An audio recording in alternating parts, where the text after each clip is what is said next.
Philippe Bouvard officiel vous propose le meilleur des grosses têtes. RTL, première radio de France. Vous nous écoutez depuis le bout du monde? Les grosses têtes vous proposent de dialoguer avec elles. Si vous avez l'habitude d'écouter les grosses têtes au bout du monde, alors écrivez-moi. Je vous rappellerai et à la rentrée, nous bavarderons en direct. Inscrivez-vous sur rtl.fr, Rubrique Les auditeurs du bout du monde. pour participer aux grosses têtes en direct sur RTL. Les grosses têtes de Philippe Bouvard, c'est tous les jours de 16h à 18h sur RTL.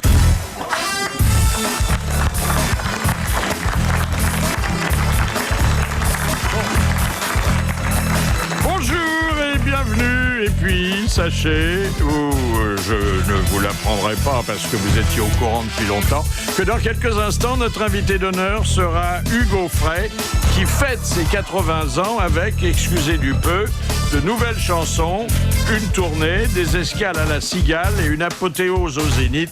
Voici vos grosses têtes.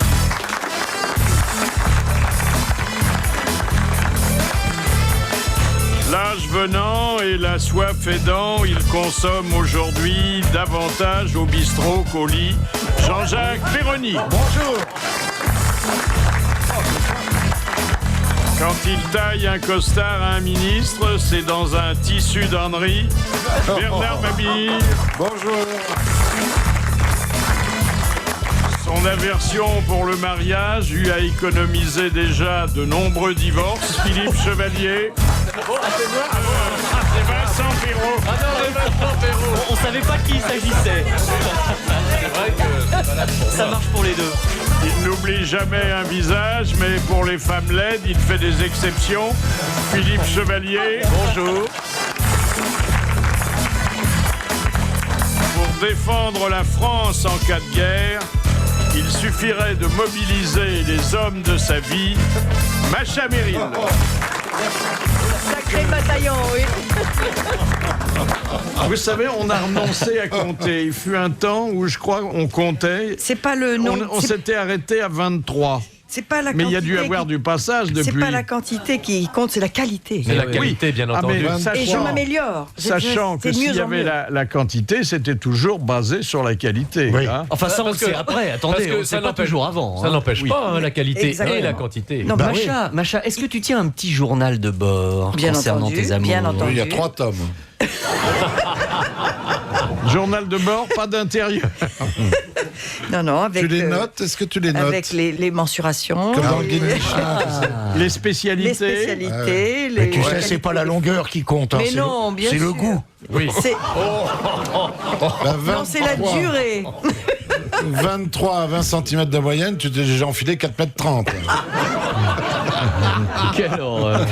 Tu dis la durée, mais faut pas que ça dure non plus trop longtemps, non?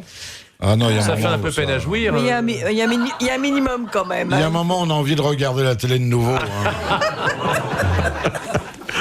Eh ben bon, on peut regarder la télé et faire ça. Il y a des positions ad hoc. Bien sûr. Et puisque quelqu'un a dit que l'amour, ça consistait à regarder dans la même direction, pourquoi ça serait pas les mêmes programmes de télé? Ah ouais. Moi, à chaque fois que je fais une levrette, on regarde 30 millions d'amis. Ah oui. Alors, ne quittons pas le sexe. Ah bah non. Et voyons cette enquête qui a été menée auprès des parents d'élèves parce que il était question de supprimer des cours qui subsistent encore le samedi. Bon, on en a supprimé beaucoup, il en reste quelques-uns, et la majorité des parents sont pour les cours du samedi. Alors bien sûr, ça les empêche de partir en week-end. Oui, mais ils peuvent tirer un coup à la maison. Exactement. J'ai pas fait d'études de sociologie, mais je tombe juste à chaque fois. Bah, tu es Un peu de marié, bon sens. tu es marié, tu as un enfant, donc Ils c'est la attendent le pratique samedi aussi. matin pour tirer un coup? Oui, Si parce que, longtemps, ils sont tout le attendez, temps là, les enfants. le couple d'abord est réuni, on ne travaille pas. Mais c'est moins marrant quand les gosses regardent pas.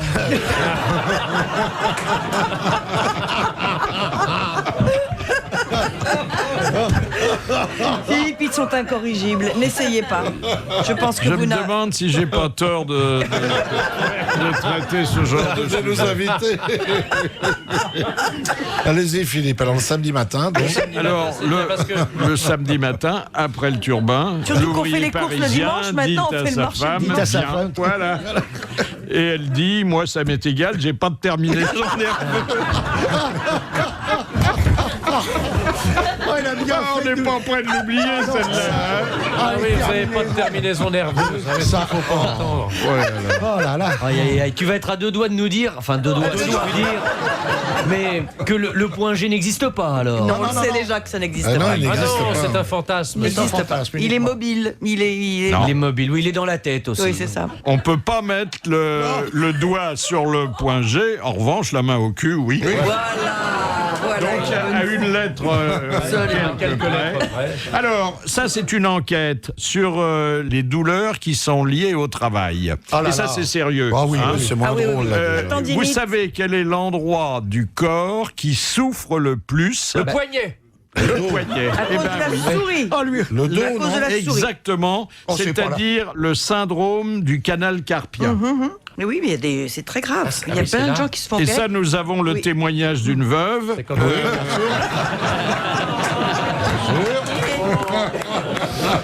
Évidemment, Ça pouvait pas se finir autrement. hein.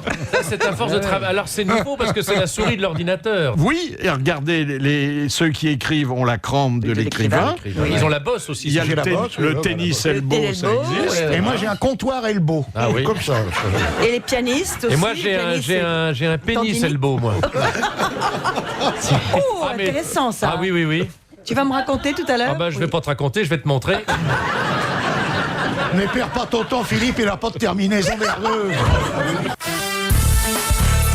Macha Merrill, Vincent Perrault, Jean-Jacques Perroni, Philippe Chevalier et Bernard Mabille.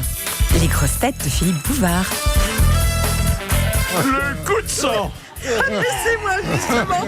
Eh bien, écoutez, puisque vous me faites c'est l'honneur celui de Macha de Merrill. me donner la parole, je vais la prendre. Je suis horrifiée par les a priori. Pour moi, le plus grand mal français, ce sont les a priori. Ils sont l'expression de notre arrogance qui est si mal perçue à l'étranger. Ils nous caractérisent et, hélas, ils sont devenus un jeu national, source de tous les sectarismes et de tous nos retards. Nous, ici, aux grosses têtes, nous arrivons à en faire une source de rire, comme de n'importe quoi d'ailleurs, hein, car on croit que nous nous moquons de nous-mêmes, mais c'est une illusion. Quand Mabille soutient que les gros sont plus bandants que les maigres, il part du principe que ce n'est pas un drame de ne pas être bandant, a priori. Quand Perroni dit que Ségolène est vilaine, il veut dire que les femmes intelligentes sont toutes moches, a priori. Pas de chance, elle est ravissante. Quand Jacques Maillot dit que la grande Lulu ne travaille pas gratuitement, il insinue que les femmes sont vénales et n'accordent leur charme qu'aux riches, a priori.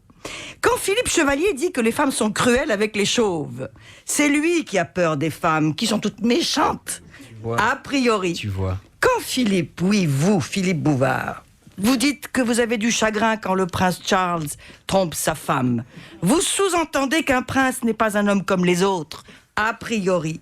Tous ces a priori sont autant de voilettes que vous mettez sur vos consciences, chers messieurs, qui vous abritent et vous épargnent de raisonner, de changer d'avis et de vous améliorer en reconnaissant vos approximations et vos confortables planques d'où vous observez le monde sans vous mouiller.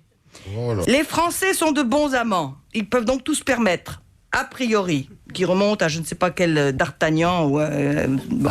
Les hommes sont plus intelligents que les femmes, a priori. On n'effleure même pas le sujet de la parité, de circuler, il n'y a pas à discuter. La vitesse tue sur les routes, a priori. C'est la somnolence au volant qui est la première cause d'accident. Les bruns sont de meilleurs amants que les blonds, a priori.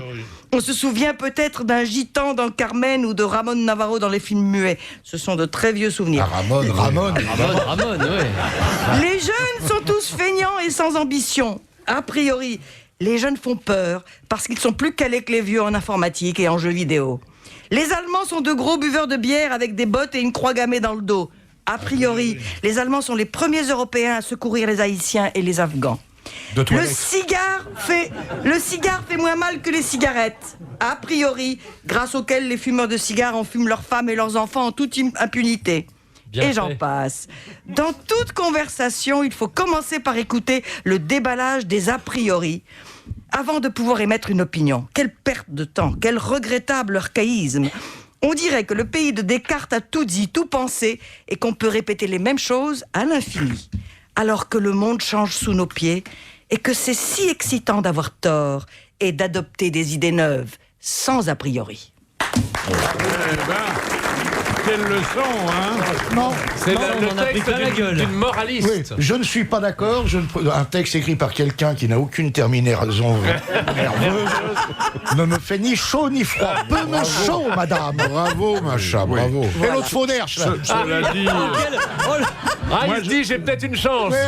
je retiendrai deux choses, moi. Une qui est surprenante, et peut-être pas d'un excellent goût, c'est de dire que le monde change sous nos pieds après le séisme d'Haïti. C'est un peu osé. Mais d'un autre côté, je peux aller maintenant avec ma conscience au Vatican. Elle a une voilette. Donc, elle sera tout à fait bien reçue par Benoît. Il faut une voilette, pour une aller. mantille, Exactement, se couvrir, Pour les couvrir en tout cas. Un blaireau. Pour les dames, pas pour les mecs. Ouais, Si, si. les Non, pour les les mecs, hommes, non, les pour hommes. les mecs, c'est un blaireau. Le blaireau dans les mantilles. Aujourd'hui, les grosses têtes, Macha Merrill, Vincent Perrault, Jean-Jacques Perroni, Philippe Chevalier, Bernard Mabille et Philippe Bouvard. La cerise sur le gâteau de l'actualité. Encore Ça n'arrête plus On est aujourd'hui. gâtés. C'est le sexe qui régit le monde. Mais bien Mais oui, sûr. mais bien Le monde tourne autour de notre sexe. Mais oui, évidemment. mais bien sûr. Celui de l'homme, pas de la femme, qui n'a pas de terminaison nerveuse, qui est handicapé à vie, cette pauvre bougresse. Qu'est-ce que j'ai pas dit? Oh là là. Il n'y a pas que le monde qui tourne autour du sexe, il y a aussi la lune. Alors, c'est rire gras. Oh, des rires gras, vraiment. La politique, tout, il paraît que même pendant la résistance, c'était une grande partie de jambes en l'air. Ah bon? Oui, parce que Je vais t'en mettre un petit coup dans le maquis. Fais-moi exploser le voile chemin de fer. Non, mais ça prouve que les femmes résistaient moins. Alors, attendez. Si j'ai usé de la clochette, c'est pour vous signaler que aujourd'hui, l'administration américaine admet que le fait de changer de sexe et les frais que ça entraîne soit déductible des impôts. Ça, c'est c'est une pas nouvelle, mal, ça. c'est Ouais, une c'est pas première. Pourquoi t'as des projets, toi? ça veut dire que... Donc ça veut dire que c'est possible, c'est Alors, reconnu. ça veut Moi, je veux dire bien changer de sexe, qu'on mais- considère que dans la plupart des cas, et c'est vérifié par les psychologues qui doivent avoir des entretiens préliminaires avant toute opération de ce type, que les gens qui changent de sexe souffraient d'un grave malaise D'identité. psychologique. Mais bien oui, sûr, mais forcément. Bah oui, sinon il ne changerait pas de Bah sexe. non. Moi, je veux bien changer de sexe à condition d'en prendre un plus gros. Voilà. Moi, je veux bien changer souvent de sexe à condition que ce soit pas le mien. Voilà. Pour le nombre de greffes que vous avez entreprises et le nombre de rejets. Oui, il y a beaucoup de rejets. oui. Voilà, donc si vous voulez, ça, au moment où Obama est en train, et il va changer c'est de sexe difficile aussi. de réformer le système de santé américain, ça prouve qu'il y a quand même une avancée. Ah oui, Voilà, oui, c'est hein. vrai. Une avancée, c'est... Et puis des Dans le nouvelles comme presque tous les jours, en tout cas toutes les semaines, de Brad Pitt, dit bras d'enfant, et Angelina Jolie. Alors, ils se sont rejoints pour poursuivre en justice ceux qui avaient affirmé qu'ils n'étaient plus ensemble. Je vous l'avais dit Voilà. l'autre jour, on aurait pu être poursuivis, nous, si j'avais pas été là. Ah oui, c'est vrai, J'ai t'avais encore fait... Une fois de plus, j'ai sauvé un coup, là. Ah oui.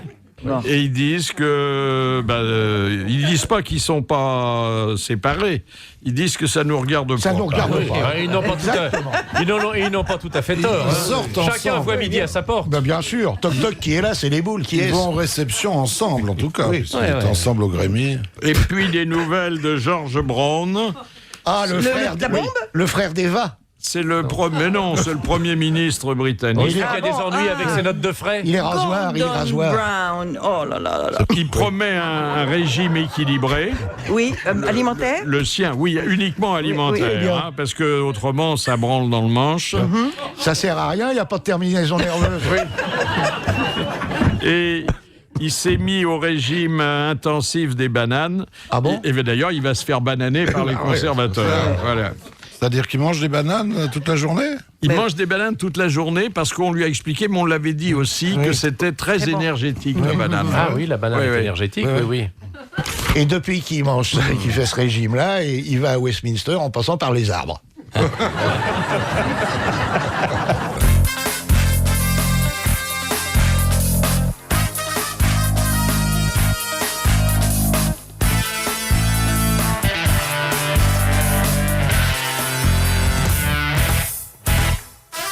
Rendez-vous lundi à 10h pour le prochain enregistrement des grosses têtes avec Philippe Bouvard, ses grosses têtes bien sûr, sinon ça s'appellerait pas les grosses têtes. Et puis 2 invités d'honneur, Claude Allègre pour son livre L'imposture climatique ou la fausse écologie et Laurent Deutsch pour une pièce de théâtre Face au paradis. Si vous voulez réserver votre place, n'hésitez pas, appelez-nous au 3210 ou allez directement sur le site rtl.fr à la page des grosses têtes. Toujours au Royaume-Uni, il y a des députés britanniques, ils ont fait quelque chose que nos parlementaires n'ont jamais fait.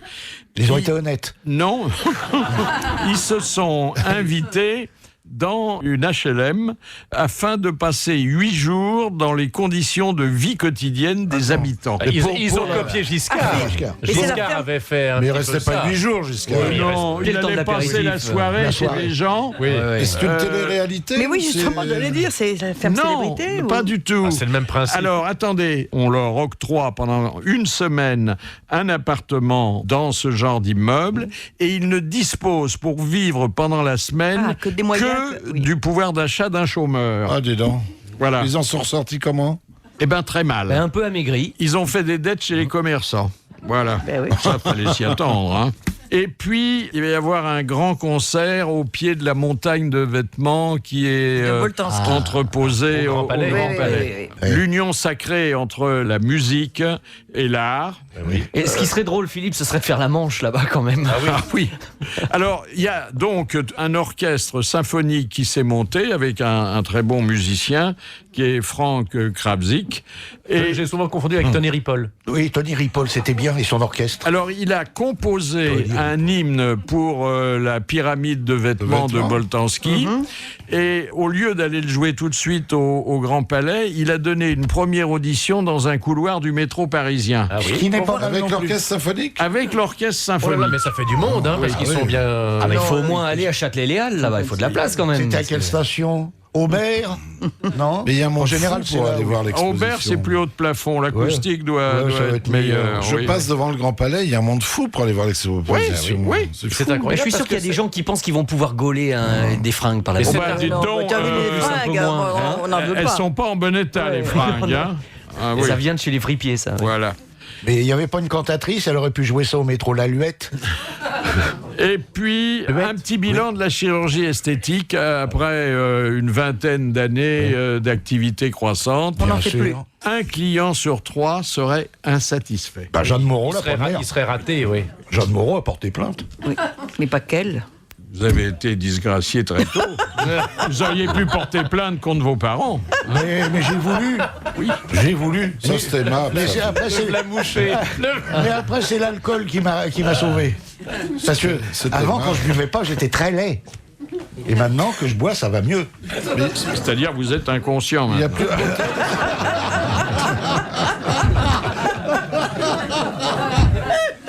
Alors, tout ça fonctionne avec le Botox, et puis, il faut bien le dire aussi, avec le bistouri. On sait que le chirurgien esthétique est le seul de sa profession à avoir une obligation de résultat, quand même. Eh bien, les résultats sont pas bons. Attendez, si vous a raté, il peut pas vous refaire. Ben si, Ben si, malheureusement, ça arrive. Ah oui Ça arrive. Non, non, mais Donc le docteur on de la utilise- joue était pas obligé de refaire Johnny. Mais c'est pas de la chirurgie esthétique. Mais Mais alors, qu'est-ce on qu'il y a, fait par de exemple moins en moins le bistouri, c'est presque tout. Et dans un peu de Tout gens au Botox. qui Oui. veulent se faire refaire le nez, par exemple, le Oui, machin. mais Alors, enfin, ils justement, sont on pas t'en contents de leur dissuade. nez, On ouais. t'en dissuade. Maintenant, Ah bon? parce qu'on sait que C'est pas bon. ça réussit pas Et tu vas te suffisamment refaire bien. refaire le bas pour avoir à nouveau des terminaisons nerveuses.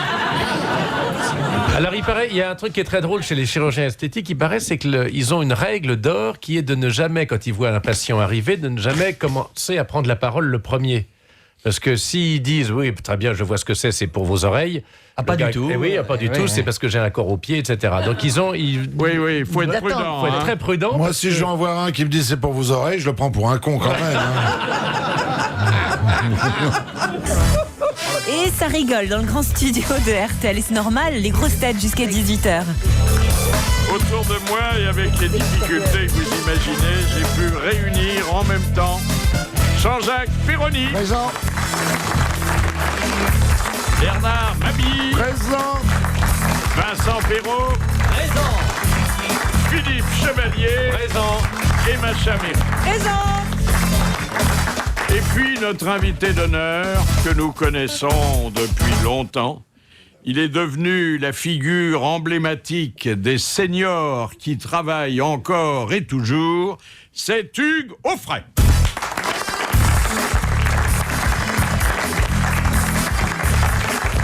Asseyez-vous, monsieur Aufray. Voilà, en pleine forme. Bonjour. S'il n'y avait pas les cheveux blancs et l'état civil, oui. Hein? C'est très Je charmant, vous les remercie, cheveux c'est blancs. gentil. C'est très beau, les cheveux blancs. Oui, Non, mais l'embêtant, c'est que quand on porte du noir, ça, Ah oui. bon. les cheveux qui Il tombent. faut on les s'habiller en voit. blanc, alors, comme Oui, non, mais c'est vrai que c'est. Yulia Tymoshenko. Ma maman avait les cheveux blancs très très jeunes. Nous sommes, puisque par maman, nous sommes du sud-ouest, et c'est une chose assez courante dans le sud-ouest. Alors, si vous voulez, essayons d'en savoir davantage sur vous. C'est d'ailleurs difficile depuis le temps que je vous interviewe. C'est vrai. Que signifie votre nom? Alors, Aufray, c'est avec 2 F à l'origine. Il n'y en a plus qu'un parce que c'est un nom d'artiste, mais c'est un nom d'origine germanique, celtique, enfin, qui, on le traduit par en dehors et libre. Out and free. Ah Ou oui. bien, Off free. Yes. voilà, c'est Aufray. Ah, c'est sûr ou c'est... Oui. Oui, au-dessus. Ouais. Alors moi, j'ai pris comme devise haut et libre. Superbe. Voilà.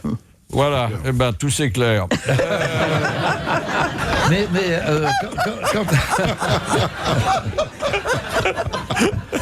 Est-ce que les... quand on regarde un peu ma carrière, en dehors et libre, ça illustre bien. Oui, non, mais attendez, c'est un homme libre que nous avons invité aujourd'hui. Voilà, absolument. En tout cas, libre de répondre à mes questions. Est-ce que les cavaliers détellent plus tard que les autres? Oui, il semblerait. Oui, il semblerait. hein, oui. Il semblerait, oui. Oui, le fait de monter à cheval... je ne sais pas. Autrefois, il faut dire une chose, c'est qu'autrefois le cheval était, comment dirais-je, le sport des hommes, pas le sport, mais enfin c'était le domaine des hommes.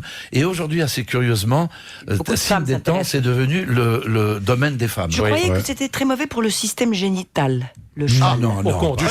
Du cheval. C'est très bon pour la colonne vertébrale. Oui, ça fait travailler un peu le fondement, mais...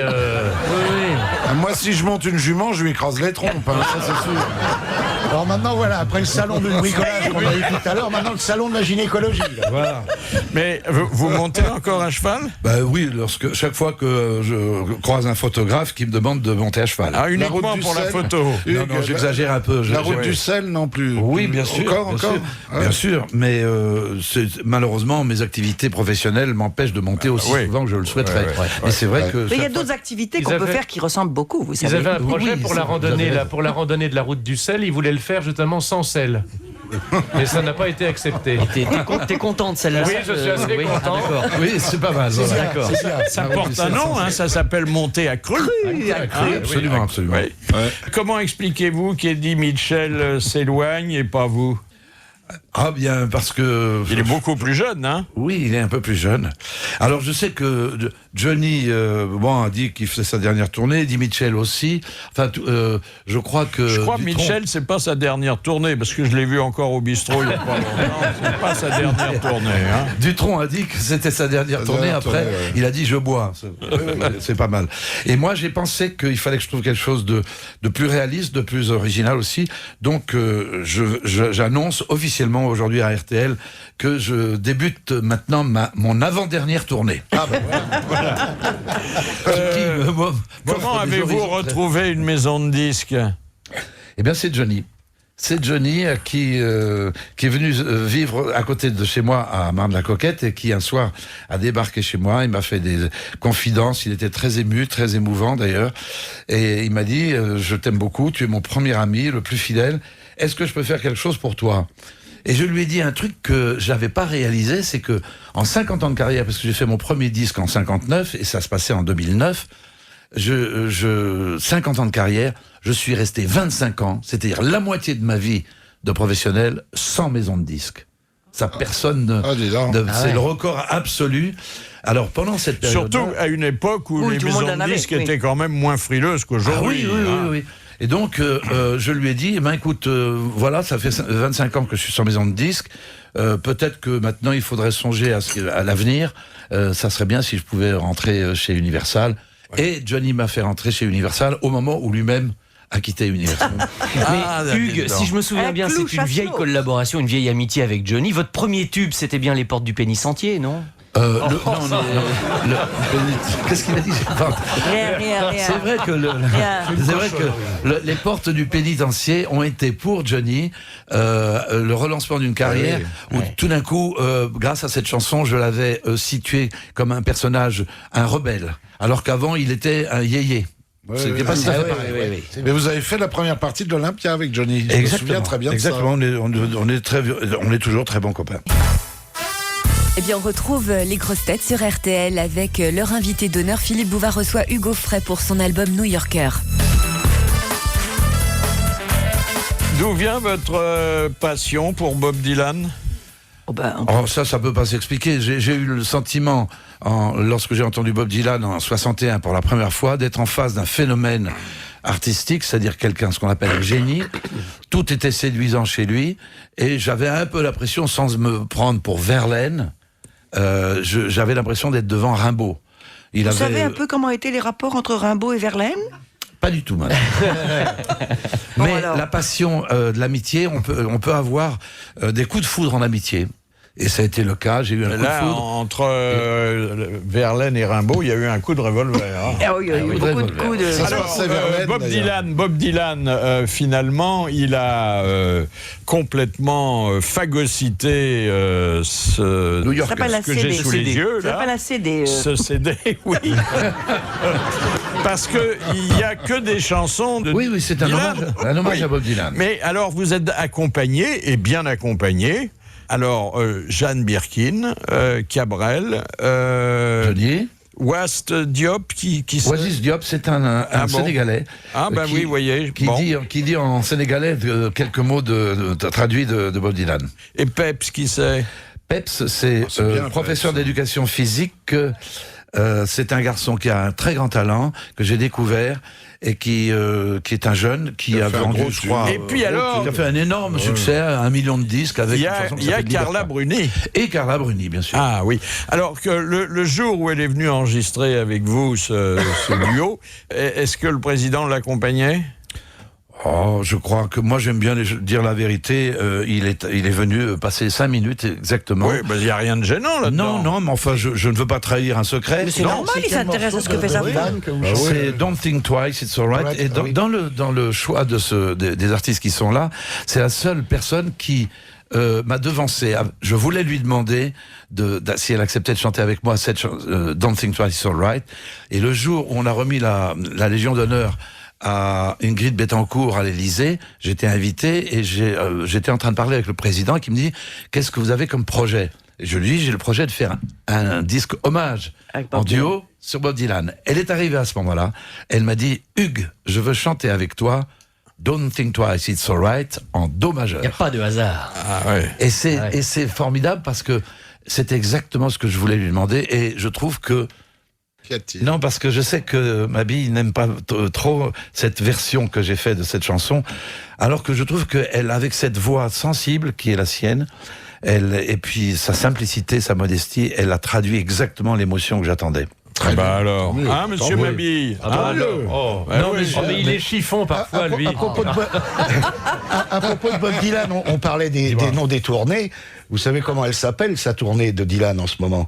La tournée qui ne s'arrêtera jamais. Never Ending Tour. Quel âge a-t-il, Dylan? Il a 12 ans de moins que moi. Ah oui, c'est un gamin. C'est clair. Jeune homme. Est-ce que la musique vous a, comme j'ai cru le deviner, américanisé? Non, j'étais très ouvert au monde quand j'avais 12-13 ans, et mes frères et moi, on avait l'intention de partir à l'aventure. Mes deux frères, Jean-Paul, qui vit toujours et qui est un écrivain de science, un magnifique écrivain qui vit dans l'Ardèche actuellement, a fait toute sa carrière aux États-Unis. Il est un des plus grands mathématiciens du siècle. Et vous, quand vous voulez enregistrer, moi, vous allez à Nashville plutôt qu'à Paris? Non, j'ai fait un disque à Nashville et un disque à New York, celui-là, New Yorker. Mais autrement, américanisé, oui, je serais certainement parti aux États-Unis si ma famille m'avait suivi. Ah oui. Mais ils ne voulaient pas. Quels sont vos tubes qui n'ont pas rouillé avec le temps? Oh, bah, je crois que la chanson la plus populaire de France actuellement, c'est Santiano. Ah, oui, alors Santiano, Stewball, il faut dès que le printemps revient, Céline. Adieu monsieur le professeur. Adieu monsieur le professeur. N'y pense plus, tout est bien. Hasta luego. Moi j'aime beaucoup Hasta luego. Hasta luego, merci. Il y a une énergie dans cette chanson oui, il y a formidable. beaucoup d'énergie. Je veux dire que à chaque fois qu'on fait sur RTL dans Stop ou encore un Stop ou encore consacré à Hugues, on est en moyenne à 95-97% d'encore, toujours. C'est vrai que ça me. C'est une chanson que j'ai écrite pour le père Jaouen, un breton. Ah oui. Un magnifique marin breton. Curé, qui est un ancien aumônier des prisons et qui s'occupe d'enfants, il avait monté un bateau d'ailleurs. Le Bel Espoir. Hasta luego, à bientôt si Alors Dieu nous, veut. on a un tube en réserve, un tube qui a été créé ici par Jacques Martin et Michel Legrand. Ça date déjà de quelques années et c'était une chanson anti-bourgeois totalement improvisée. Chanson que j'ai composée un soir de Noël chez Maxime. Chanson que j'ai intitulée pour tous mes camarades qui se font chier le matin à 6h du matin. Chanson réaliste intitulée, c'est donc toujours les mêmes qui s'apprennent la langouste. Vas-y Marcel. Place aux grosses têtes de Philippe Bouvard aujourd'hui. Macha Merrill, Vincent Perrault, Jean-Jacques Perroni, Philippe Chevalier, Bernard Mabille et Philippe Bouvard est avec Hugo Frey pour son album New Yorker. Alors, vous, sur scène, vous avez c'est toujours l'américanisation qui vous poursuit, une affiche énorme, géante de Times Square. Plus qu'américanisation, c'est une ouverture vers le monde, parce qu'il y a aussi bien l'Amérique du Sud que l'Amérique du Nord, et c'est pour ça que je revendique d'être plus qu'un auteur-compositeur, je dis je suis métisseur. Et colporteur et transmetteur de culture. Parce que la culture française, on en parle tout le temps, la spécificité française, c'est quoi ? Que serions-nous s'il n'y avait pas eu des gens pour traduire Dostoïevski, pour traduire Cervantes, pour traduire Hemingway ? Mais on a quand même Proust et Victor Hugo, quand même. Oui. Et Bernard-Henri Lévy. Bernard-Henri Lévy, qui lui n'a jamais été traduit en français. Non. Jamais. Il a essayé de faire la traduction lui-même, mais elle n'est pas excellente. Ils sont deux dans ce cas-là, c'est Bernard-Henri Lévy et Michel Rocard qui n'ont pas été traduits. C'est pour répondre à cette question, je ne suis pas un Américain, comment dirais-je, obsédé. Je suis quelqu'un qui était très ouvert. Et il s'est passé que dans les années 60, il y avait la nécessité d'amener du sang nouveau dans la chanson française. Voilà. Aujourd'hui, les chanteurs français se reposent tous sur le principe de Au fait, qu'est devenue l'association Chanteurs sans frontières ? Chanteurs sans frontières de Renaud. Oui. C'était Renaud. J'ai été le premier à être contacté par Renaud. Je sais pas, ça existe peut-être encore, mais Chanteurs sans frontières, je pense qu'effectivement, la culture est sans frontières. Vous n'avez jamais été tenté de traduire Léonard Cohen, par exemple? Non, parce que Cohen, on peut pas tout faire d'abord. Oui. Et j'ai pas eu le coup de foudre pour Cohen, parce que je pense que les textes de Cohen sont d'une très grande beauté. C'est ce qu'on m'a dit. Mais je ne suis pas fou de l'interprète. Et j'ai découvert avec le temps que l'interprète, c'est très important. Ah bah oui. Par exemple, si je vous dis le bateau ivre avec l'accent d'un joueur de rugby qui est dans un vestiaire, ça marchera pas. Ça donne le bateau ivre par Sébastien Chabal, faut voir. Quand je descendais les fleuves impassibles, je me sentis plus guidé par les haleurs. Les peaux rouges criards, je les ai plus possibles. Les cloués nus au poteau de couleur. J'étais soucieux de tous les équipages, porteurs de les flamands ou aux anglais. Quand avec voilà, c'est plus la même chose. Non. C'est plus la même chose. Alors l'interprète Cohen ne m'intéressait pas. Est-ce que vous vous souvenez de votre gala catastrophique à l'île Maurice? Ah oui, absolument. Ah oui, c'était vraiment... J'ai accumulé les catastrophes dans ma vie, les faillites, les catastrophes, parce que je suis un petit peu, on va dire, naïf. Alors j'avais été engagé, vous voulez que je raconte en 2 mots? Oui, j'ai été engagé par un jeune qui voulait faire un festival. Il s'est avéré que c'était quelque temps avant des élections et que lui, il était... il représentait le Parti communiste à l'île Maurice. Et donc, ça a été une catastrophe parce qu'il n'avait pas d'argent. Et donc, on est arrivé là-bas, j'ai tout payé, les billets, le transport, etc. Et pas de spectacle. Et j'ai été sauvé par un gars qui s'appelait Gaëtan Duval. Ah oui, Gaëtan Duval. Et qui a organisé... le ministre du Tourisme. Voilà. Et qui, connaissant mes idées, sachant que j'avais chanté pour le pasteur Martin Luther King, que j'avais écrit des chansons sur la lutte contre le racisme, a organisé pour moi, pour sauver la situation, un gala qui s'appelait Black is Beautiful. Et donc, il y a eu, je sais pas moi, 20 000 personnes. Et à peine j'ai commencé la première chanson que 200 ou 300 personnes sont montées sur la scène, qui a commencé à s'effondrer. Ah oui. Et donc, ça a été très dangereux. Et finalement, des gens m'ont pris sur leurs épaules et je chantais avec le micro à la main sur les épaules d'une foule en délire. C'était une catastrophe. À la 3e chanson, on a arrêté. 16h, 18h. Les grosses têtes. RTL.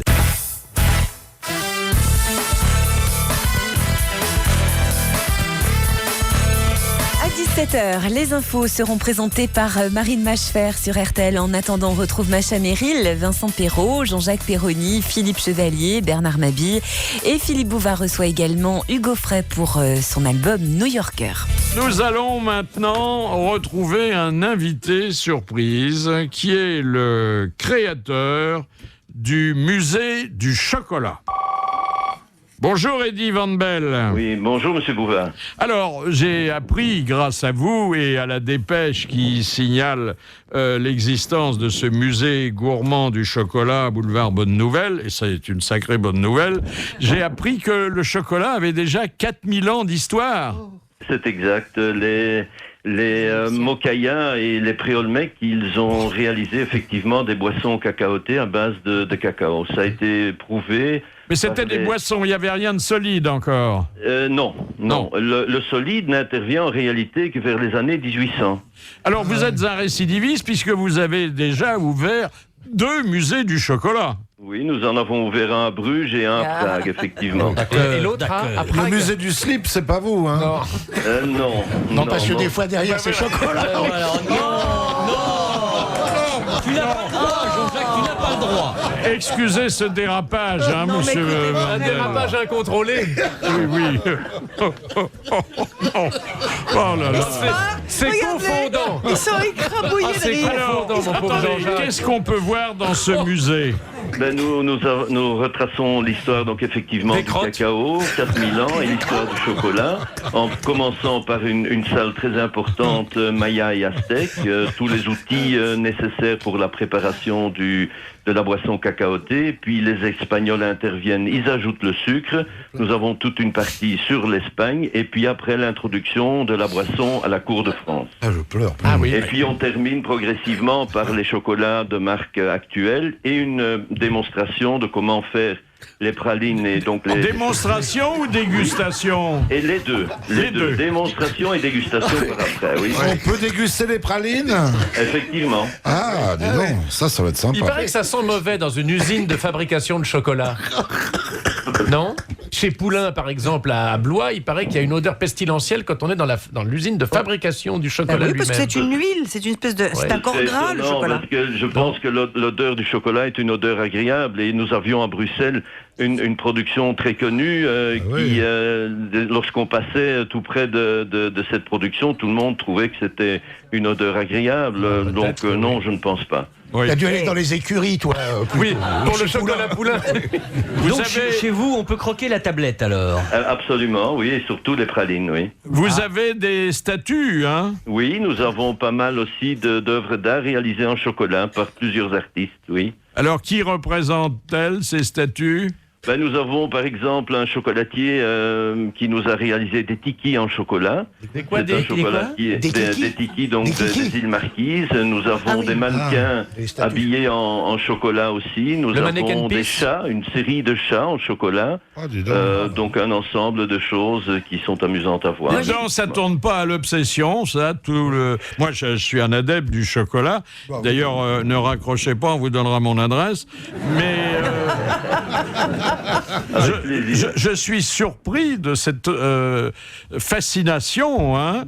C'est-à-dire que le chocolat permet aussi une certaine créativité au niveau de l'art. Il permet aussi une créativité au niveau de la beauté, des produits pour la beauté, traitement de la peau. Et c'est aphrodisiaque en plus. Et il est effectivement aphrodisiaque. Moi, monsieur, vous allez peut-être pouvoir m'éclairer. Je me suis toujours demandé comment on arrivait à mettre les noisettes dans le chocolat. Ah oui, c'est vrai, sans abîmer la tablette. De la même façon qu'on met les maquettes de bateaux dans les bouteilles. C'est pas trop compliqué, puisque vous avez le chocolat qui est liquide, il est versé dans les moules et les noisettes sont ajoutées par la suite. Oui, mais c'est comme pour les bateaux. Quand ça durcit... Et graduellement se confondent avec le chocolat qui par la suite se solidifie. Oui, mais là où c'est fort, c'est que la noisette est toujours en bas de la tablette, jamais en haut. Et ça, c'est bien vu quand même. Le bateau, c'est très simple. La bouteille grandit au fur et à mesure. On met le bateau quand la bouteille est toute petite. Et après, c'est la bouteille qui grandit. Et dites-moi, monsieur, moi qui suis un grand amateur de chocolat blanc, me considérez-vous comme un hérétique ou pas? Mais oui, c'est pas du chocolat. Absolument pas. Je pense que le chocolat blanc mérite ses titres de noblesse comme il les a en Belgique. Merci, Un monsieur. tiers de la production en Belgique est en chocolat blanc. Et lorsque nous participons à des salons en France, nous constatons que le consommateur français aime le chocolat blanc, mais il n'a pas toujours la possibilité de l'acheter. La question vous avait été posée par Vincent Perrault, dont on peut dire qu'il n'a pas précisément les noisettes dans le chocolat.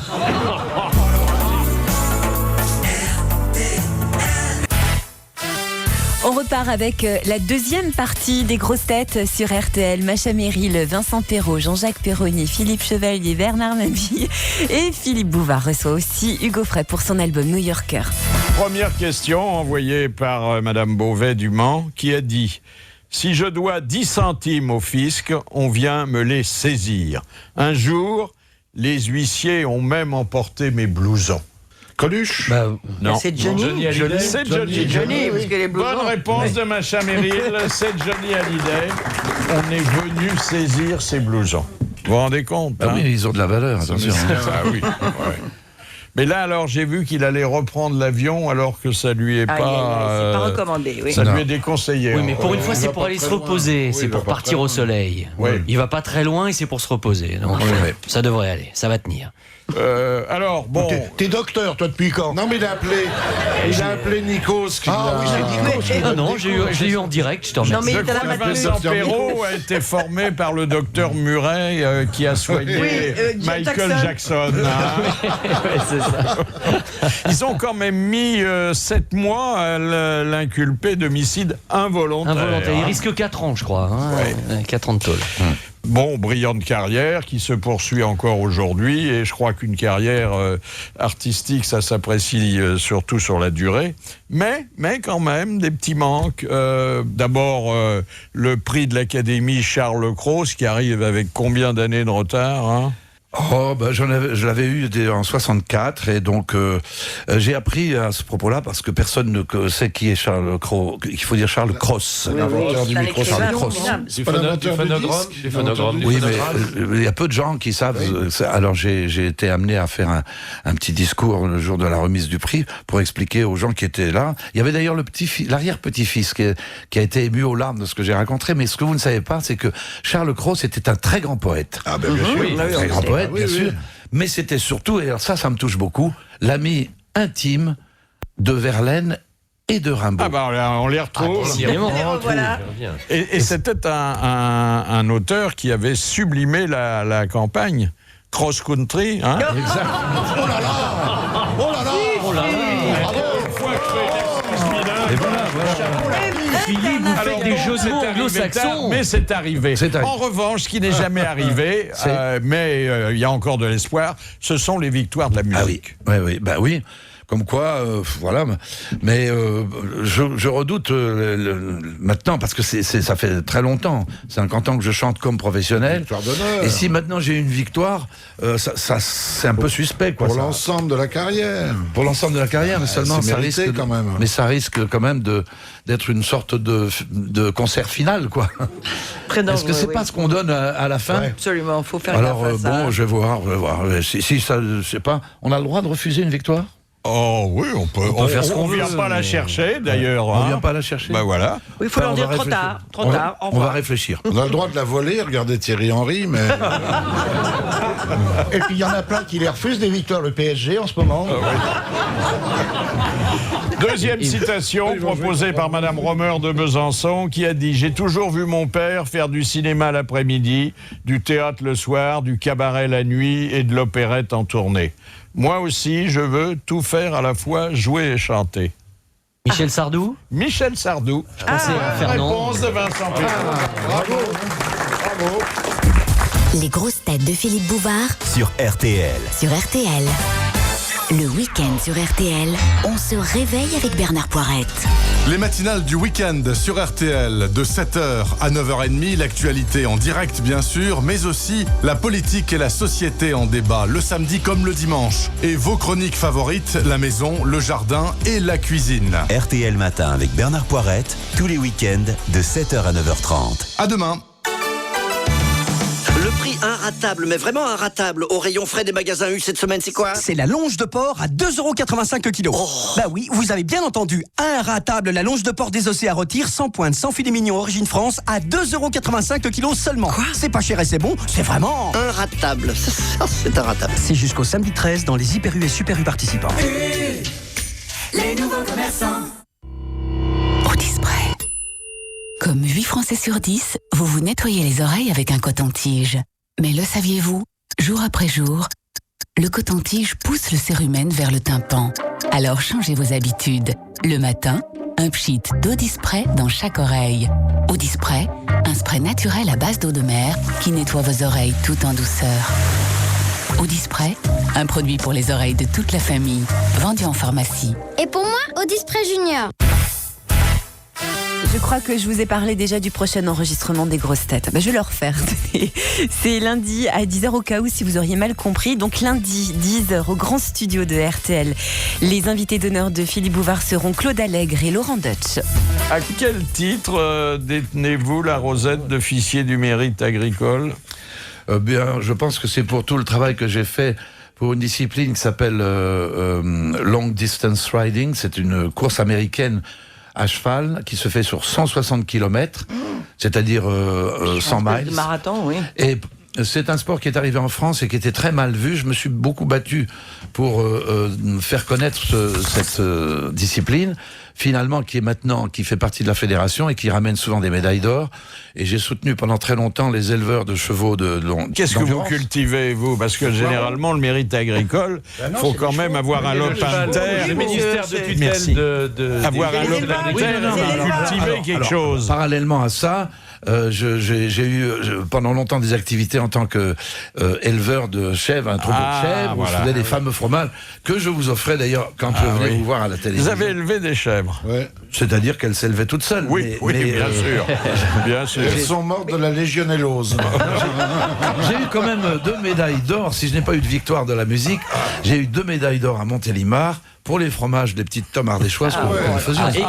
Laquelle de ces distinctions est la plus importante pour vous? Je pense que c'est le mérite agricole. Et puis je suis un truc assez rare. Je suis commandeur des arts et des lettres. Bon, il y a beaucoup de chevaliers, d'officiers, mais des commandeurs, on parle très peu. Très peu, c'est vrai.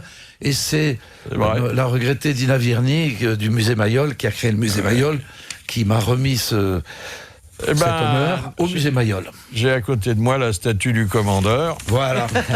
Alors, la statue du commandeur a demandé de passer un coup de fil, comme d'ailleurs nous en faisons chaque fois la proposition à nos invités d'honneur. Et vous avez choisi Jean-Luc Van den Held. Alors, présentez-le nous, ce personnage. C'est un très très grand champion, mal connu. Peu connu ou mal connu, respecté par ses pairs, c'est-à-dire les gens de son champion de quoi? C'est l'homme qui a le record du monde, du tour du monde à l'envers, en solitaire, à la voile. Pourquoi à l'envers? Il s'est trompé? Non, contre vents et marées. C'est-à-dire, c'est la chose la plus difficile, contre les vents. Il est à la voile ou à la burqa? Non, il est encore à la voile. Il est à la voile. Eh ben, on va l'avoir au bout du film. Un homme, un très grand navigateur, et très simple, très modeste et peu connu. Bonjour Jean-Luc Vandenelde. Alors, ouais, c'est un peu compliqué, les gens m'appellent VDH parce que oui, surtout ceux qui sont pas doués pour l'élocution. Alors, je salue à la fois le navigateur et le chanteur, hein. Ben oui, j'essaye de faire les deux, mais j'en fais un beaucoup moins bien que l'autre. Je suis jeune chanteur et vieux navigateur. Et vous chantez sur le bateau? Exactement, je chante sur le bateau d'abord, et puis ça m'arrive de chanter aussi autrement avec mon petit groupe Globalement Vôtre. Des chansons de marins alors? Il y a quelques chansons de marins, il y a quelques chansons d'Hugues, il y a... Chansons de Johnny, beaucoup de Johnny aussi. Il y a un petit peu de Johnny, il y a un petit peu de tout. Est-ce que vous avez navigué avec Hugo Frey? Alors j'ai navigué avec Adrien sur le bateau avec lequel j'ai fait mon tour du monde dans le sens inverse habituel. J'ai évidemment navigué avec lui puisque Hugues était le parrain de ce bateau qui m'a conduit dans ces mers du Sud un peu difficiles. Oui, c'était un souvenir formidable. Salut Jean-Luc, je suis très heureux. Oui, d'abord, je dois vous dire que pour revenir au chanteur, il a un groupe et il est ce qu'on appelle un animateur. Il organise des soirées ou des petits... Enfin, on l'engage pour ça. Et c'est très agréable parce qu'il chante du Johnny, il chante du Michel Fugain, de Eddie Michel, il chante un peu de tout. Mais il le fait avec beaucoup de simplicité comme il fait tout dans la vie. Mais c'est quand même le plus grand record qu'on puisse avoir à la voile. C'est quelqu'un d'extraordinaire et devrait être absolument adulé et très populaire, ce qui n'est pas le cas à cause de son caractère. Il a un mauvais caractère? Non, il est trop gentil. Il est trop modeste. Il est trop gentil. Et puis on se méfie toujours des gens qui font les choses à l'envers, hein, y compris les tours du monde. Voilà, moi j'aime ça parce que je suis un gaucher, que j'ai fait toujours toute ma vie. Pourquoi j'ai l'air plus jeune aujourd'hui qu'il y a 20 ans? C'est parce que je fais les choses à l'envers. Voilà. Merci Jean-Luc Vandenelde. Merci beaucoup. Salut Jean-Luc. Et bravo encore, il continue. Dedans, en plus, la reconversion de marin en chanteur n'est pas évidente. Il fait les deux. Ah ouais. Et je dois vous dire que j'ai un projet, je ne sais pas si je pourrais le réaliser, parce que c'est le temps qui manque le plus. Eh bien, c'est de passer le Cap Horn avec lui. Ça va être bien. On doit le faire, mais voilà, il faut trouver le temps. Moi, j'ai un grand projet, c'est de passer Noël avec Macha Merrill. Ça, c'est plus réalisable. Ça peut se faire. C'est vrai, pour lui montrer mon petit Jésus. Non, mais l'embêtement, c'est que moi, son Noël est le 25 décembre, mais moi, c'est le 6 janvier. Donc, on risque pas de se rencontrer. On n'est pas sur le même fuseau horaire. L'invité d'honneur des grosses têtes de Philippe Bouvard, Hugo Frey. Un autre témoignage d'un chanteur qui a été lui aussi saisi par l'Amérique comme le monsieur Le Trouadec par la débauche.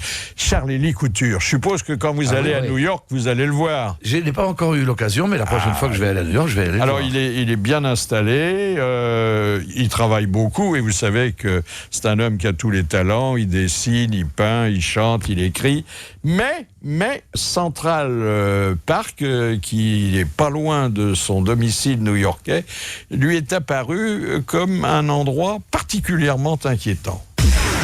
Central Park, qui est quand même un rectangle de verdure au milieu d'une ville de béton et de verre, et dans lesquels vraiment, quand on parle de poumons de la ville, c'est très exact. Mais en même temps, c'est un endroit qui peut être dangereux au-delà de certains horaires. Il m'a été donné par hasard, il y a 3 semaines, de traverser Central Park à 2h moins le quart du matin.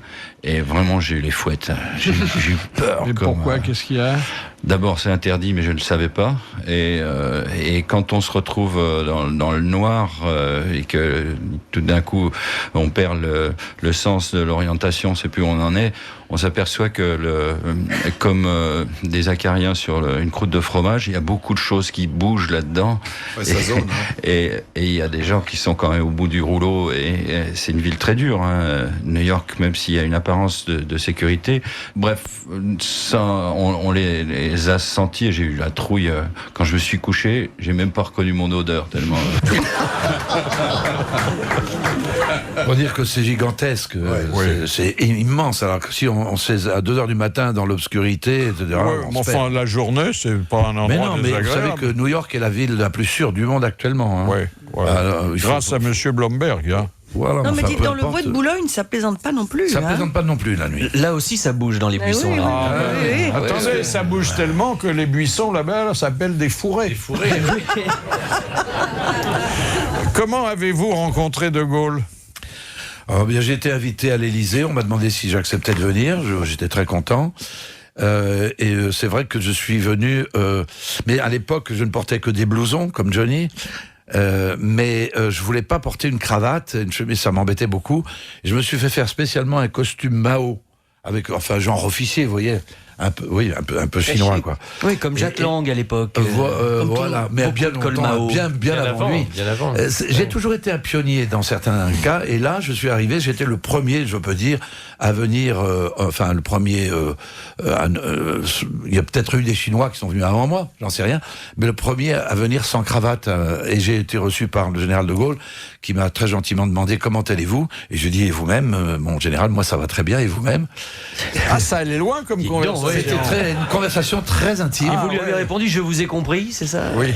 Non, mais il vous a appelé mon cher maître, non? Il ne m'a pas appelé mon cher maître, mais je profite de l'occasion qui m'est donnée pour vous dire que mon grand-père, Jules Offray, avocat, député maire du 5e arrondissement, c'était dans les années avant la guerre de 14, était le meilleur ami du père du général de Gaulle. Ça crée des liens. Vous lui avez rappelé? Oui, il le savait. Il m'a dit...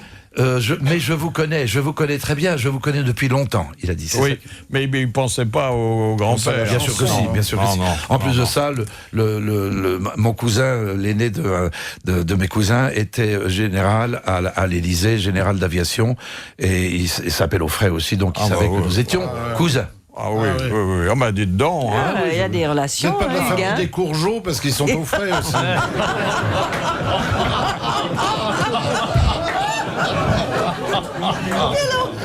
Est-ce que l'homme de gauche que vous êtes resté se reconnaît dans l'actuel Parti socialiste? Pas vraiment, c'est pour ça que je fais pas de politique, d'engagement politique, mais j'ai quand même des idées, et quand je mets mes idées sur la table, je m'aperçois que je suis ce qu'on appelle un homme de gauche. J'aimais beaucoup Jean-François Revel, dont je partageais les idées, mais comme beaucoup de gens de gauche considèrent que Jean-François Revel n'était pas de gauche, je suis souvent malmené. Mais c'est vrai que, en fait, moi, je suis un humaniste et que je pense beaucoup plus à gauche qu'à droite, mais je ne suis pas sûr qu'aujourd'hui, la droite soit celle qu'elle était du temps de nos arrière-grands-pères.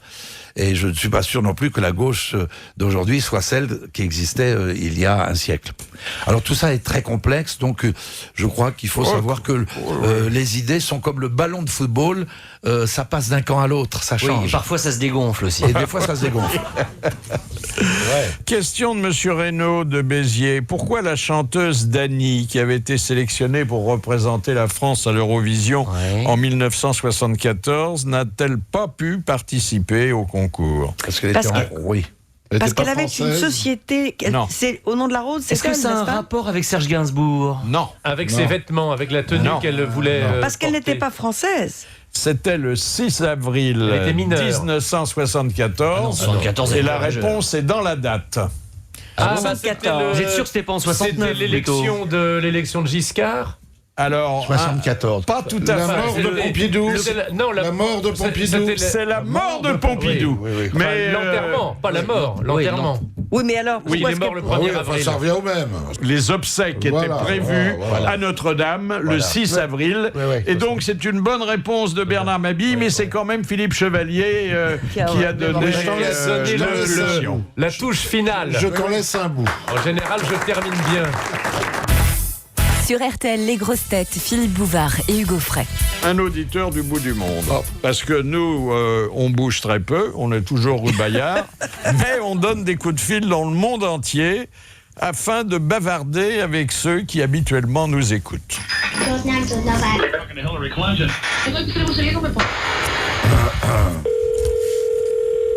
Bonjour Yvan Siffert. Bonjour Monsieur Bouvard, comment allez-vous? Bah écoutez, quand je pense que vous êtes en Thaïlande et nous rue Bayard, Oh là là là là là là. Vous avez quand même de la chance, hein, beaucoup de fraîcheur et tout ça. Nous, on ah oui, ça, on a de la fraîcheur, hein. Surtout aujourd'hui, vous êtes au frais aujourd'hui. Non, mais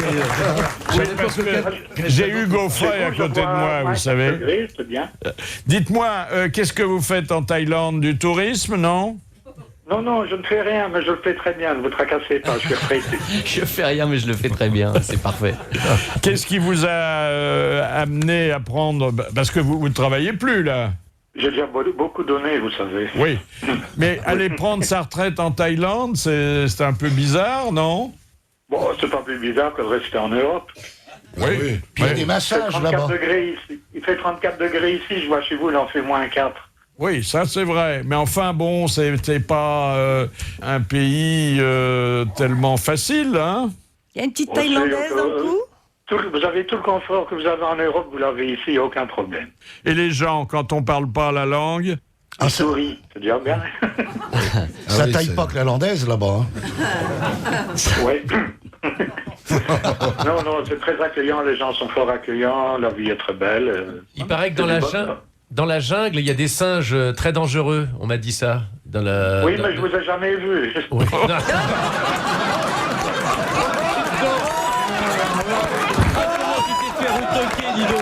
Tu t'es fait moucher.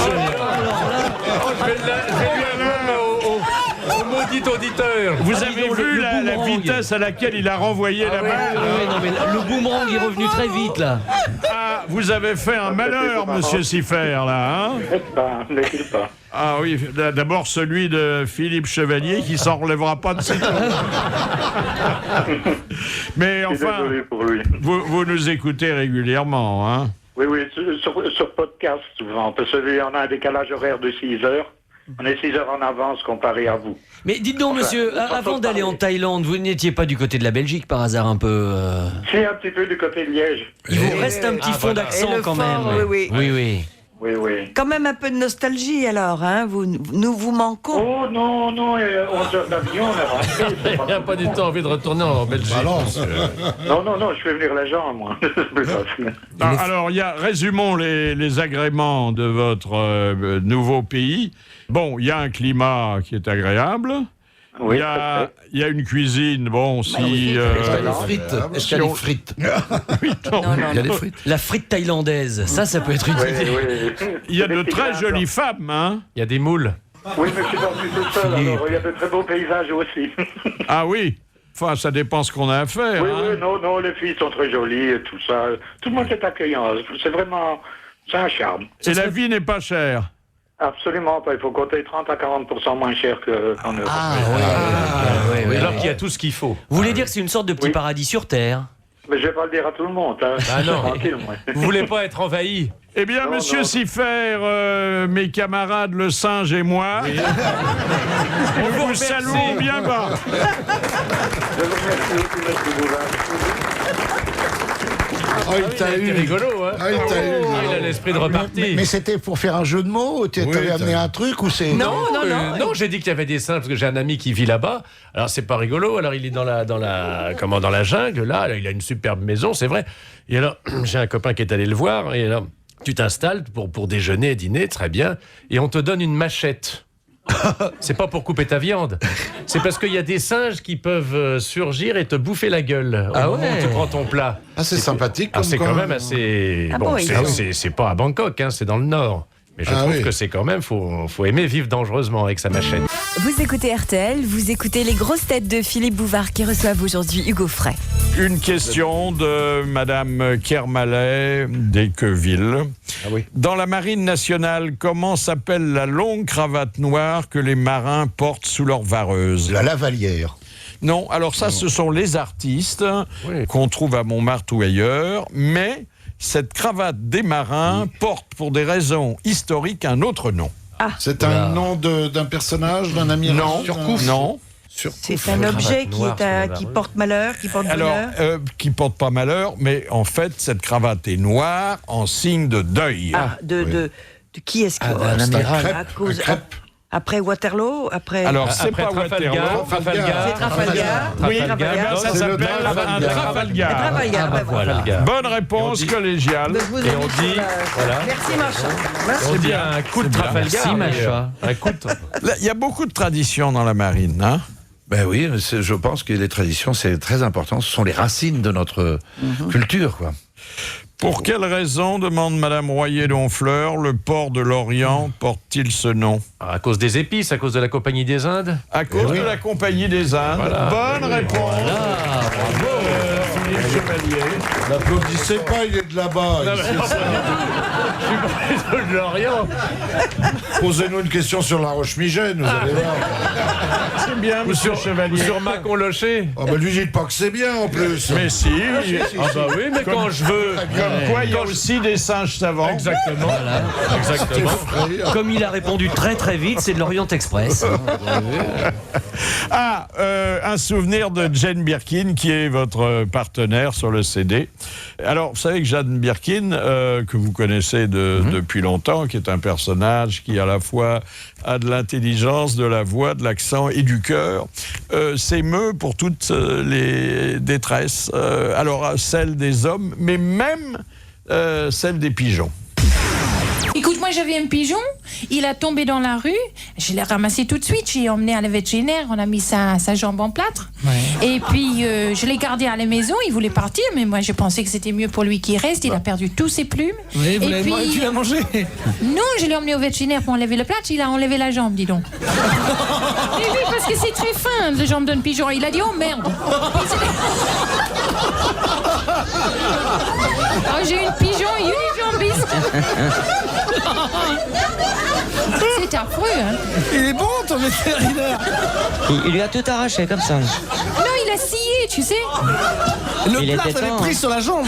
Donc il a fallu couper la jambe. Ben oui, c'était très emmerdant, surtout pour le pigeon. Alors, ça...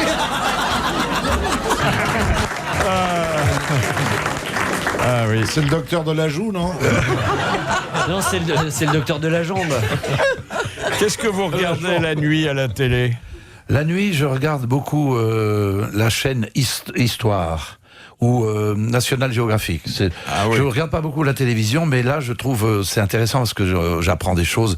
Et moi, je suis en fait sur ma carte d'identité, il y a marqué artiste. C'est un peu ridicule parce que artiste, c'est pas un métier, c'est un état, quoi. Mais je préférerais qu'il y ait marqué étudiant. Étudiant. Étudiant, oui, parce que je suis quelqu'un qui est passionné. Je ne lis jamais de romans, mais je ne lis que des livres d'histoire et de sciences. Ça permet des remises au cinéma, tout ça, étudiant. Et voilà. On peut aller au restaurant universitaire. Oui, mais j'essaye, mais ça marche pas. Ça marche pas. C'est ce qu'avait fait Sioran. Sioran. Il s'était inscrit à la faculté, je ne sais pas quel âge il avait, il était déjà âgé. Et comme il était inscrit à la Sorbonne, il allait manger au restaurant universitaire à Mabillon. Ah oui, je vais y penser. Oui. Et puis, il y a une université du 3e âge à Vincennes, hein. Ah, ça, je savais pas. Ah oui. Oui, mais enfin, le but, c'est peut-être d'être plus proche des étudiantes que des professeurs, non? Non, mais c'est de décrocher même tardivement le bac. Il y a le troisième, pas le quatrième. Ah, mais le bac, je l'ai. Ah, vous l'avez. Sauf le bac de philo. Oui. Mais que très rapidement, le jour où je me suis présenté pour passer le bac de philo, je suis arrivé devant le lycée où j'étais convoqué, et il y avait une affiche, c'était grève des professeurs. Déjà, en 1947. Oh là là, oui. Voyez. Déjà feignant. 47, 48, je me souviens pas très bien. Et j'ai raté. Je n'ai pas pu passer mon bac à cause de la grève parce que 15 jours ou je ne sais pas combien, 20 jours plus tard, on a repassé le bac et j'étais pas informé, il n'y a pas la radio, j'avais pas la télévision à cette époque-là. Et donc je n'ai pas mon bac de philo. Et j'en veux beaucoup au corps enseignant. Je dis le corps enseignant, pas le corps éducateur. Car je vous rappelle qu'il n'y a pas de ministère de l'enseignement. Il n'y a qu'un ministère de l'éducation, et c'est pour ça que les enseignants sont si malheureux et qu'ils manifestent. Ils n'ont pas de ministère, et si j'ai un jour la possibilité d'ouvrir ma gueule, je dirais à Monsieur le Président, il faut un ministère de l'enseignement. Ah bon, c'est Et le ministère de l'Éducation. Et dis donc, alors là, vous nous avez fait comprendre des choses. C'est pas d'éducation et d'enseignement Et le ministère. Non, c'est le ministère de l'Éducation. Et moi, je veux dépasser le ministère de l'Éducation et le mettre avec le ministère de la Famille. Ah oui. Parce que l'éducation, c'est la famille. Et l'enseignement, c'est l'école. Il aurait eu ça, on aurait peut-être eu le bac, alors. Eh oui. Et ça change tout. Ça pouvait pas marcher. À quoi ça servait que Darcos, il se décarcasse? Exactement. Il faut que je lui explique. Ah oui. Autre souvenir, quelqu'un que vous aimez bien, le père Guy Gilbert, hein? Ah oui. Oh, c'est l'aumônier. Il m'a fait pleurer. C'est l'aumônier in partibus est revenu en voiture. Voilà. Des grosses têtes. Je la connaissais pas. Elle est drôle. Il avait été victime d'une farce de ses compagnons de messe et il nous l'avait raconté ici avec sa bonne humeur légendaire. J'étais avec des lascars en train de servir la messe et je dis à Gérard, prépare tout, l'autel, et prépare tout derrière la sacristie, le vin, tout ça, etc. Alors je célèbre la messe, je change le pain au corps du Christ et le sang au sang du Christ, évidemment. Et puis au moment de boire le calice, j'avais la gorge en feu. Cet enfoiré m'avait fait du schnapps le plus fort que je... Donc je crache tout de suite, j'avais la gorge qui brûlait, je crache tout de suite. Alors les vieilles taupes qui regardaient ça, oh là là. Bon, le gars, il m'a foutu du schnapps. Pourquoi appeler vieille taupe votre fond de clientèle? Mais parce que les taupes, tu vois, c'est l'image symbolique de la Bible. Elles sont aveugles, bon, et puis elles travaillent de façon souterraine, tu vois. Elles prient Dieu pour nous. Oui. Et il y en a qui sont pas mal, les taupes modèles. Ah oui.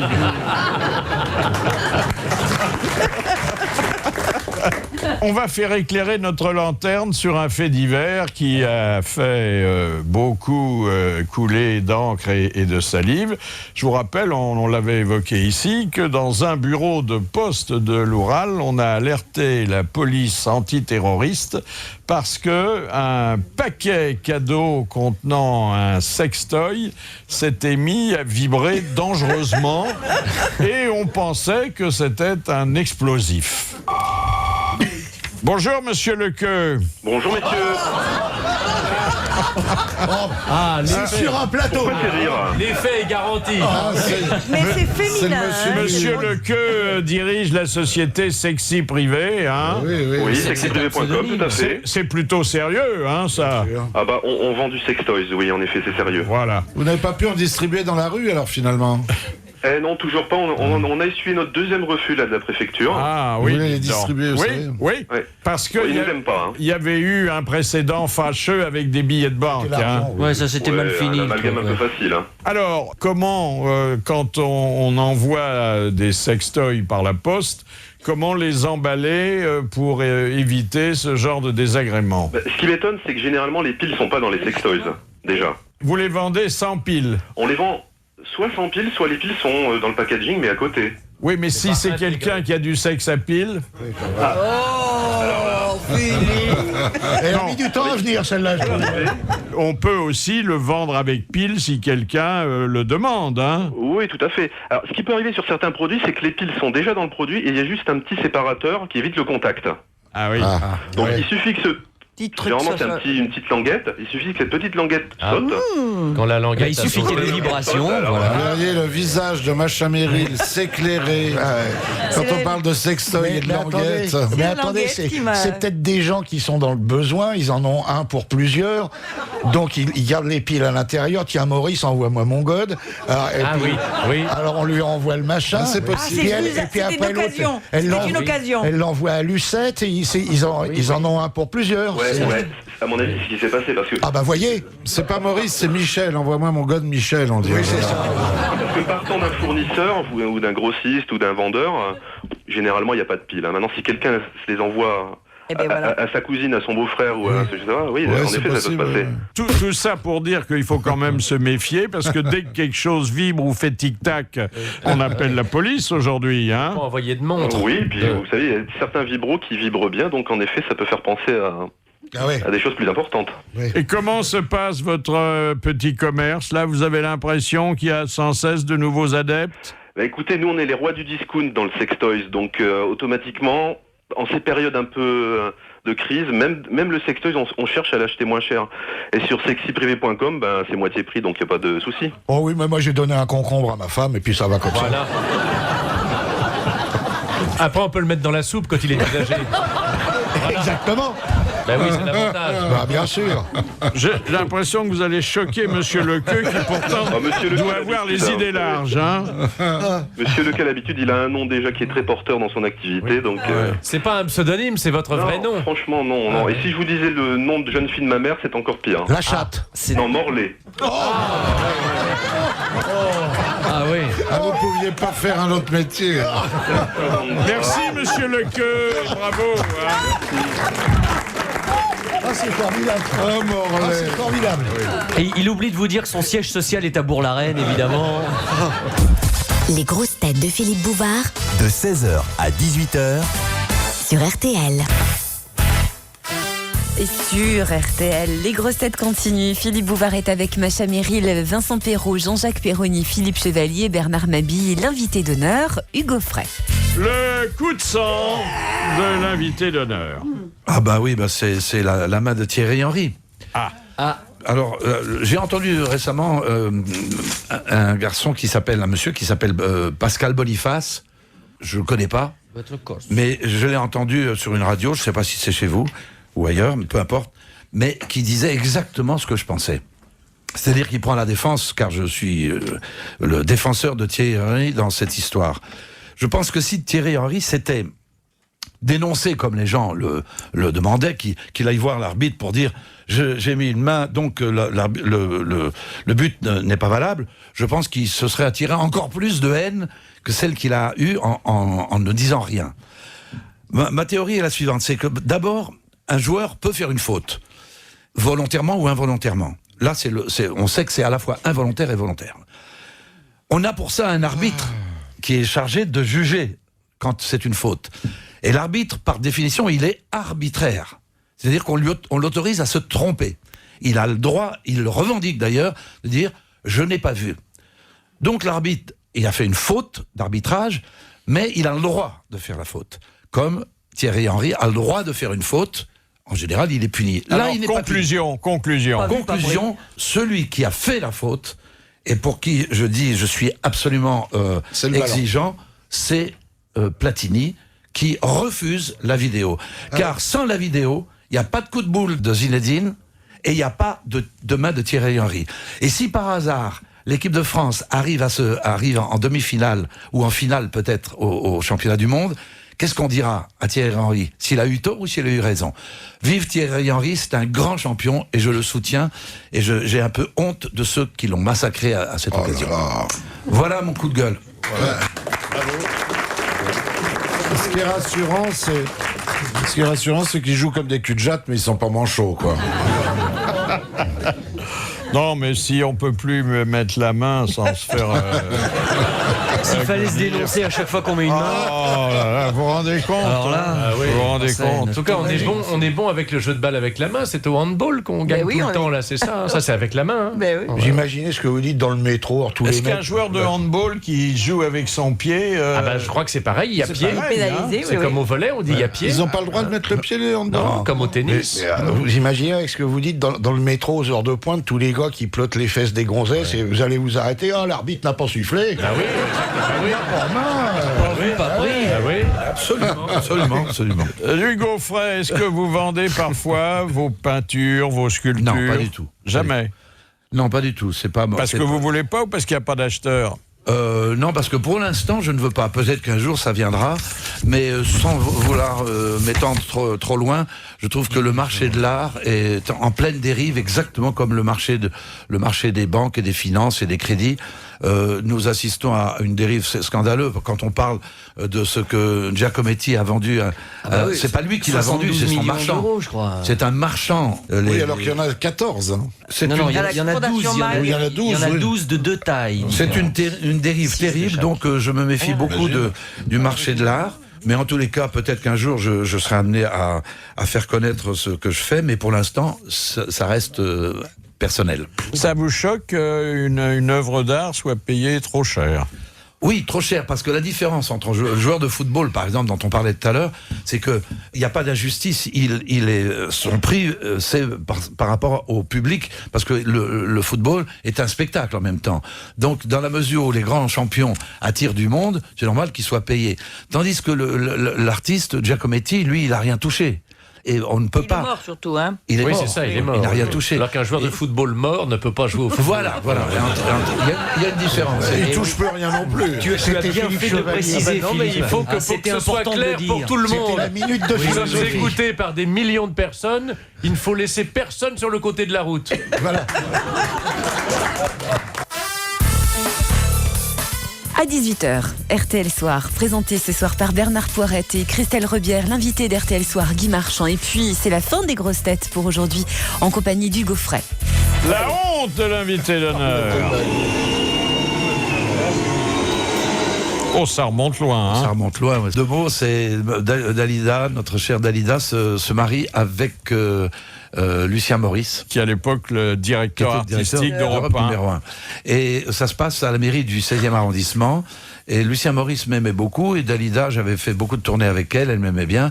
Il m'invite au mariage. J'étais débutant, j'étais pas riche, mais j'étais chanteur déjà connu.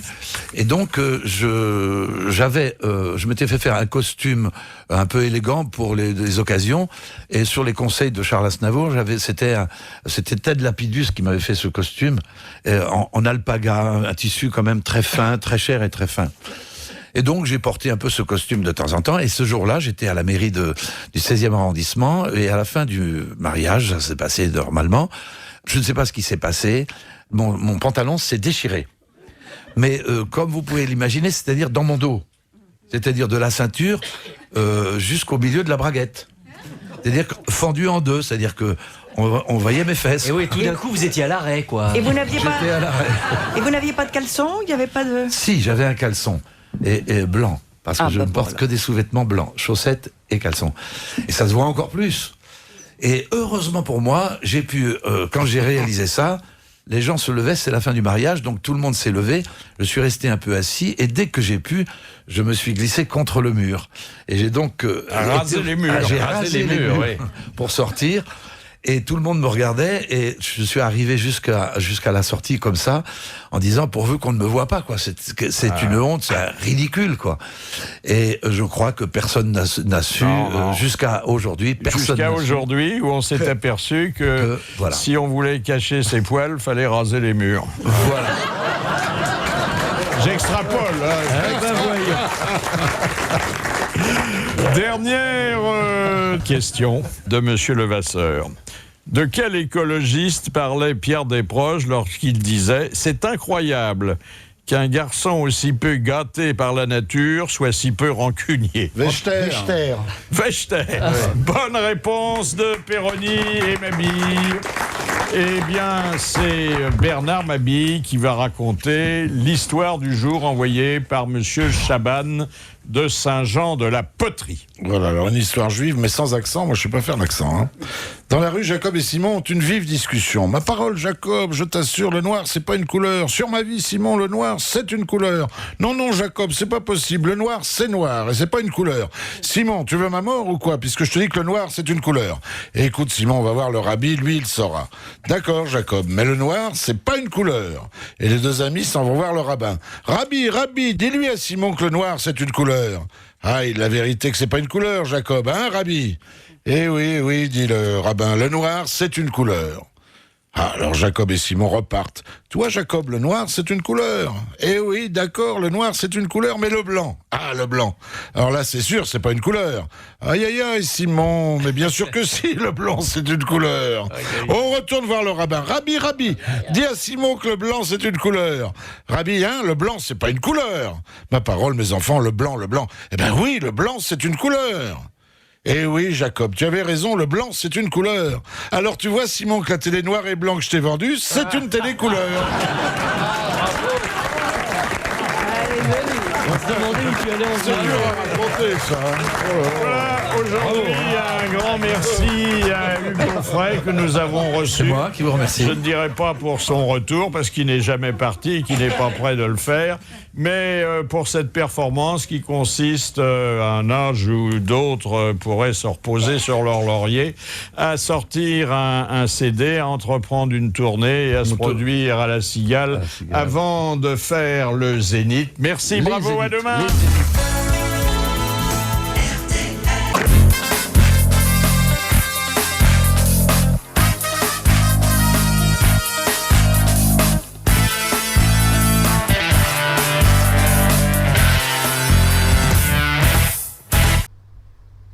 Philippe Bouvard officiel vous remercie de votre fidélité et vous invite à vous